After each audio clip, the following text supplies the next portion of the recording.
Ciao a tutti e benvenuti da Bilalla. In questo tutorial vedremo come decorare un reggilibro in metallo utilizzando lo stucco e dei fregi in paper clay o cartapesta che dir si voglia, che ho precedentemente preparato. Per sapere come fare la paper clay in casa e ricavarne dei fregi, vi lascio il link al tutorial al fondo di questo video. Inoltre vi consiglio di dare un'occhiata anche al video sugli errori più comuni relativi allo stucco, di cui trovate il link al fondo di questo video.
ed ecco il lavoro finito.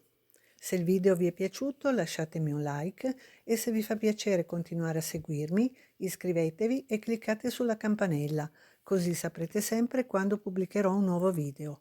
Grazie per la visione e ciao!